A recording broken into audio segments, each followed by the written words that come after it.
का आपके जीवन और भाग्य से गहरा संबंध है। आपके कर्म ही आपके ग्रहों को मजबूत या कमजोर बनाते हैं।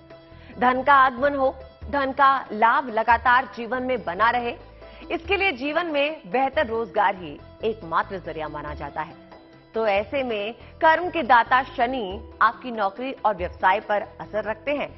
नौकरी हो या कारोबार, रोजगार हो या फिर करियर में आप सफलता पाना चाहते हो, इसके लिए शनि देव को प्रसन्न करना बेहद जरूरी है।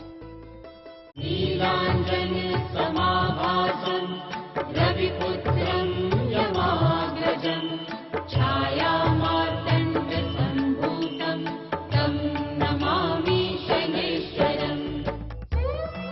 शनि अर्थ धर्म, कर्म और न्याय के प्रतीक है। शनि ही धन संपत्ति, वैभव और मोक्ष देने वाले हैं। आपके सुख से है शनि का संबंध। आपकी नौकरी, रोजगार से शनि का संबंध। माना जाता है कि जो व्यक्ति शनिदेव को प्रसन्न कर लेता है, उसके सभी काम बन जाते हैं। और वहीं शनिदेव की नाराजगी बनते कामों को बिगाड़ सकती है। शनिदेव को प्रसन्न करने और प्रसन्न रखने के लिए किन कर्मों को करना है, ये तो आपने जान लिया। लेकिन अब समझिए, कुंडली में किन स्थितियों के कारण आर्थिक समृद्धि में कमी से है शनिदेव का संबंध।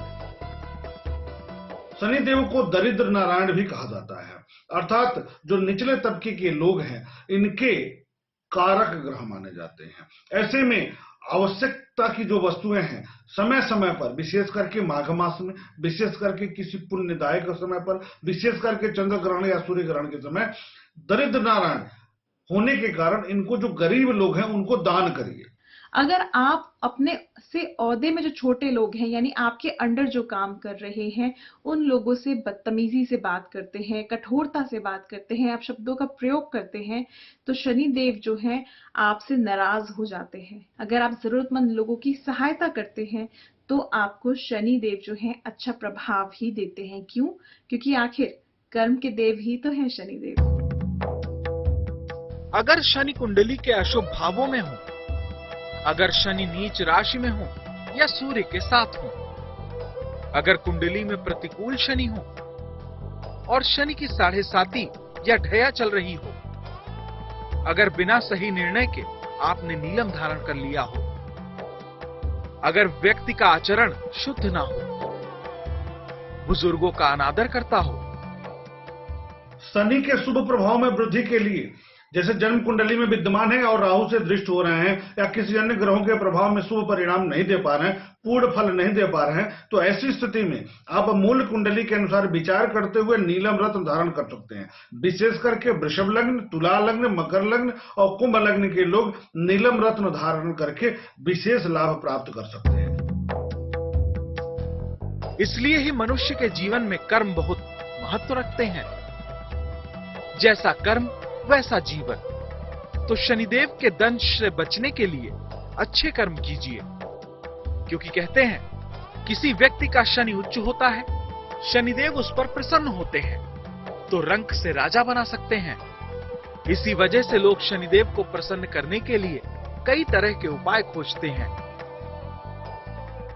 खाद्य पदार्थों का दान करिए, भोग की वस्तुओं का दान करिए, जो जीवन के उपयोग की वस्तुएं हैं उनका दान करिए, कंबल का दान करिए, जूते का दान करिए, काले तिल या उड़द का दान करिए, वस्त्र का दान करिए, ऊनी वस्त्रों का दान करिए, छाता का दान करिए, जूता का दान कर। इन वस्तुओं का दान करने से शनिकृत नकारात्मक प्रभाव में कमी आती है और शनिवत प्रभाव जो है, शनि का जो शुभ फल है, आप सभी को प्राप्त होता है। अगर आप बृहस्पतिवार के दिन भगवान श्री कृष्ण जी की उपासना करते हैं और उनको आप कोई भी पीले रंग की वस्तु अर्पित करते हैं, तो इससे भी शनिदेव प्रसन्न हो जाते हैं। इसके अलावा शनिदेव को अगर शनिवार के दिन शहद का भोग लगाया जाए तो आपके आर्थिक संकट जो है वो समाप्त हो जाते हैं, आपको धन में जो है वो बढ़ोतरी होती है। तो आखिर कुंडली में किन परिस्थितियों के कारण व्यक्ति को शनि बनाते हैं धनी? अगर शनि कुंडली में अनुकूल हो, तीसरे, छठवें या एकादश में हो, अगर शनि उच्च का हो या अपने घर में हो, अगर शनि विशेष अनुकूल हो और शनि की महादशा 7.5 या ढया चल रही हो, अगर व्यक्ति का आचरण शुद्ध हो, आहार सात्विक हो, अगर व्यक्ति पर उसके माता पिता बड़ों का आशीर्वाद हो, अगर व्यक्ति शिव जी या कृष्ण जी का भक्त हो। शनि की दृष्टि 3, 7 और 10 मानी गई है। यानी अगर आप अपनी कुंडली खोलते हैं और जहां पर भी शनि बैठे हैं, शनि से आप देखेंगे 3रा भाव, 7वां भाव और साथ साथ 10वां भाव। अगर इन भाव में शनि के दृष्टि में सूर्य या मंगल बैठे हुए हैं तो आप समझ जाइए कि कष्ट देने वाले आपको शनिदेव हैं। अगर आप काले तिल जो है शिवलिंग पर अर्पित करते हैं जल में डाल करके और शनिदेव का स्मरण करके भगवान शिव से प्रार्थना करते हैं कि आपके सभी जो है परेशानियां कट जाएं, तो वो भी संभव है, क्योंकि भगवान शिव की उपासना करने से भी शनिदेव प्रसन्न हो जाते हैं। शनि को प्रसन्न करने के लिए सबसे पहले कर्मों में शुद्धता लाइए, फिर शनि को प्रसन्न करने के उपाय करें, क्योंकि अच्छे कर्म करने वालों को सुख, शांति और धन की संपन्नता देते हैं शनि।